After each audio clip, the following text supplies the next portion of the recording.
Well, free agency starts in just a little while, and we will talk about everything free agency related for the Browns in just 1 second, as free agency will start in about 4 days. So, legal tampering is in 2 days. So, we will talk about all that in just 1 second.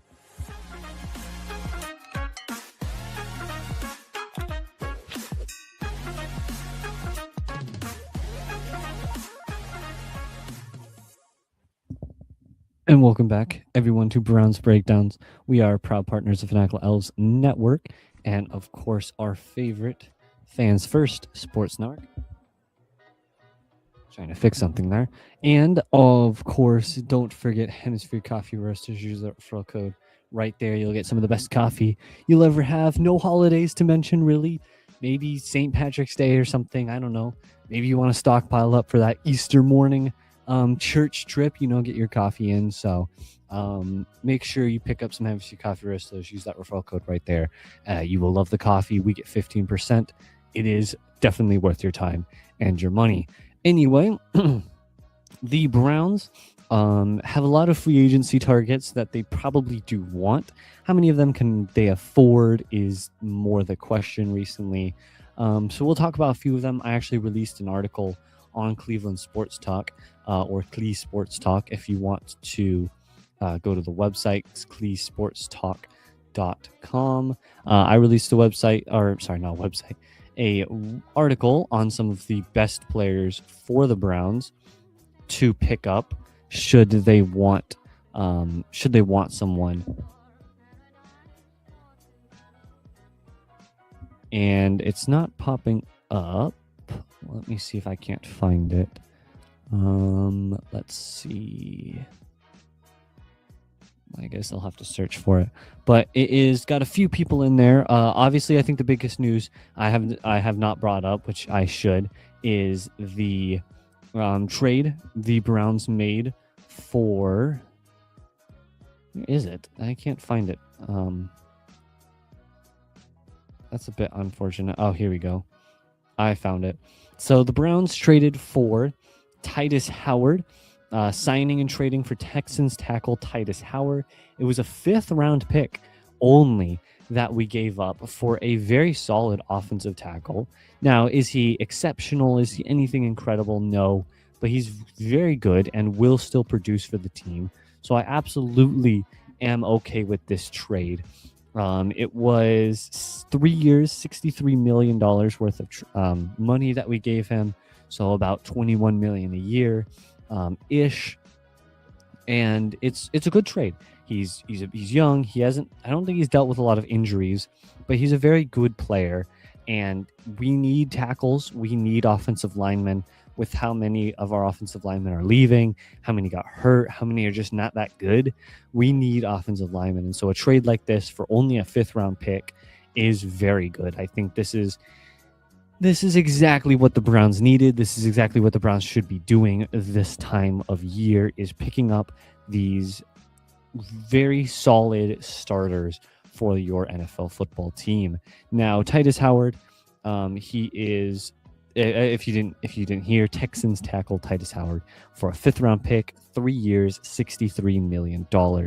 So the next pick would be a splash move, which I have as Connor McGovern from the Bills. Now, Connor McGovern is ranked as one of the best, it wouldn't matter now because the Bills apparently have already reached a deal with center Connor McGovern. The Buffalo Bills and center Connor McGovern have reached an agreement on a 4-year, $52 million deal. So I had Connor McGovern going for 3 years, $49 million. So we got $3 more million than he would have gotten in an extra year, but he was very, very good very, very good. So doesn't matter now, but Connor McGovern would have been one of the best signings you could have made. Would have been expensive, but he would have been very good. Next one is Ed Ingram, another Texan. He was also playing with Titus Howard on that right side. He is a right guard. Let me make sure he hasn't gotten signed already. Let's see. Texans cap, can't afford to lose. Doesn't look like there's anything regarding him getting signed, so he's still available if you wanted him. Ed Ingram, the guard, he would be very good to sign, in my opinion. It would be 4 years, $48 million, so about 12 million a year. I mean, or sorry, I'm looking at the wrong person. 3 years, 39 million, so 13 to 14 million dollars a year. Still quite cheap. And you're looking at that synergy. Titus Howard and Ed Ingram, they played on the right side of the offensive lineman in Texas, here in Houston. That synergy, that kind of glue and chemistry would stick around if you decided to go for that. Go for Ed Ingram here. You put him on the right side and you let him run with Titus Howard, and you have a solid, very solid, in fact, right side of your offensive line. Titus Howard, a very good tackle. Ed Ingram, a very good offensive lineman at that right guard position. You'll find a lot of talent right there, and you're not spending a terribly large amount of money. Now, this would limit how much you sign later with like general signings, but it would be very, very good for the Browns to pick up another offensive lineman, a right guard, and that synergy between him and Titus Howard could be very important. Now, maybe it doesn't matter as much as I'm making it out to sound, but it could be very important if that's what you end up going with. The next one is Romeo Doubs off the Packers. He's a wide receiver. He's very solid. He's an extremely good number 2 wide receiver. He wouldn't be number 1. On most teams, he probably wouldn't be number 1. But he's an excellent number 2 receiver. He is solid, strong, physical, fast. He is just a great receiver that you can be like, I'm just going to throw it 8 yards to Romeo Doubs. He'll get you 5 on the ground. Boom, 13-yard play, right? He's extremely good at that. He's just a very solid, very good overall number 2 receiver. He's not big like super chunk play, sprinting down the field kind of guy, but he's reliable. And I think that is honestly often more important than having that super player who you can throw to for 75 yards. I think that reliability is extremely important. And Romeo Doubs would order about $12 million ish. So 4 years, $48 million would be about what you're paying for a projected contract for Romeo Doubs. I think if you're wanting to go wide receiver and then stick with offensive line in the draft, Romeo Doubs would be an absolute stunning pick there for your free agency. If you wanted to focus more on free agency signings in the wide receiver department so that the draft can be focused more on the offensive linemen, I think that's a good pick. I think that would be something the Browns should do. Do I know if the Browns are going to do it? No, but I think that would be one who the Browns could look at as a very good player. Anyway, we have some advertisements really quickly, so I'll be right back after these ads.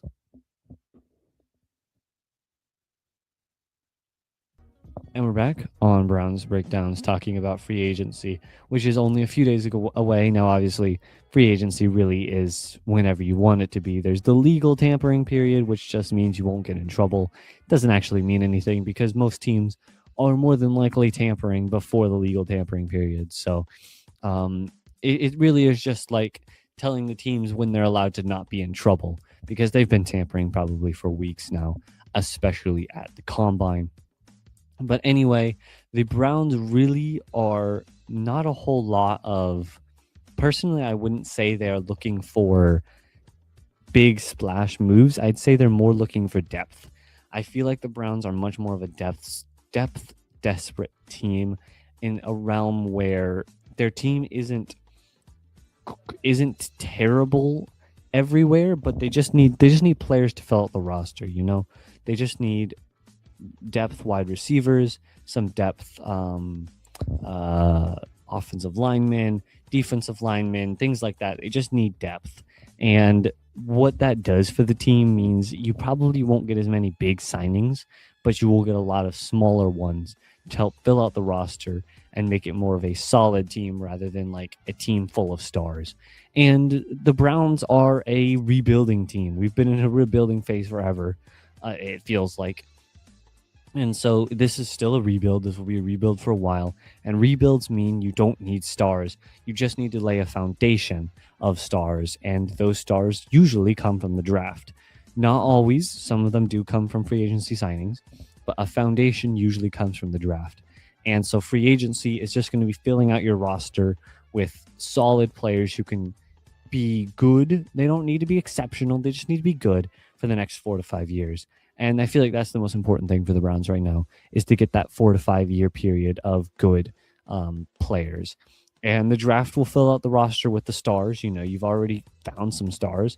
You got Mason Graham, you've got Schweschinger, you've got Judkins, you've got Fannin, just to name a few of those young stars that you got last draft. And then you still have this draft to look at with some very, very good players in it as well. Some absolutely S tier players. And so, yeah, it is very, very important to pick up the players who will be solid, good, reliable. That's especially important. Reliability is more important than almost anything in the NFL. If you can be reliable, you can make it in the NFL. If you can just, if the quarterback can just know he's going to catch the ball every single time I throw it to him, that is way more important than almost anything else in the NFL. If he can just know, or if the defensive coordinator can know that cornerback is always going to at least be a threat to wide receivers. He doesn't have to stop the ball. He doesn't have to be the next PS2, you know. He doesn't have to be the next island. But if the defensive coordinator can know that guy's going to do his best and he's going to cover okay enough that it's a factor, that is exceptionally important. And that is what makes a Super Bowl caliber team, is having those good, solid, reliable, significant players who maybe aren't stars, who maybe aren't the Tyreek Hills, 2,000-yard rushers, 10 interceptions type of guys, but maybe 2 picks. But you've got that like 80%, that defensive mindset, you know, things like that. And so I think reliability and picking up cheap but solid players is what the Browns need to do. Is that what they're going to do? I don't know. I'm not sure. But you're the rest of the roster, those stars, you know, those, like I said, those 2,000-yard rushers, those 10 interception type of guys, they come from the draft, right? They come from the draft. Rarely are you going to be getting those guys in free agency. You sometimes do. They also come from trades, like the Max Crosby trade that we saw, which is important because, again, they're going to the Ravens. So if you haven't seen that, Max Crosby going to the Ravens, but it's just a thing of you want to fill out your team and you just want to make them better. And doing that would be through picking up players such as, you know, your Titus Howards. Now he's a bit more expensive and he's more of a splash, but kind of those very reliable type of guys. Now, maybe Titus Howard isn't the best example, but you kind of get what I'm saying. So anyway, that is more or less all I have for today, is a few of those guys. Now, I would like to bring up one more thing that I was trying to find.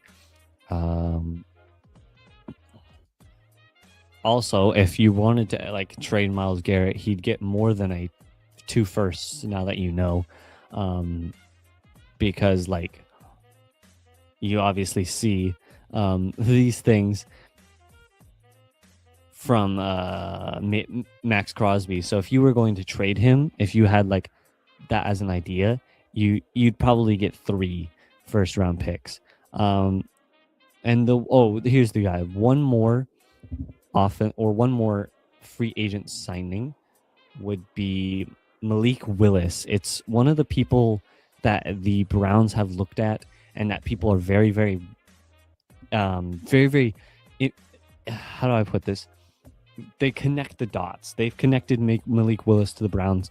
He's someone you'll hear about a lot in the news, on the radio. So if you're paying attention to the Browns, which you should be around now, Malik Willis is one name to keep an ear out for. Is he the best? Probably not. Is he going to win games? Probably not. Is he going to be anything short of mediocre? Probably not. So keep an ear out for him. He's just someone who has been tossed around a lot with the Browns, and there's connections and stuff that people have mentioned. But if you're looking at Malik Willis, he's not going to be anything special. He's really going to be more of a, we're going to keep you for a year and then immediately get rid of you because we find someone in the draft who we want as our franchise quarterback. But anyway, that is about all I have for you guys. I hope everyone enjoyed. I will be back maybe next Saturday, maybe 2 Saturdays. I'm not sure. Probably next Saturday, though, because of free agency and everything that happens. So I hope everyone enjoyed, and I will talk to you guys in the next episode. Peace.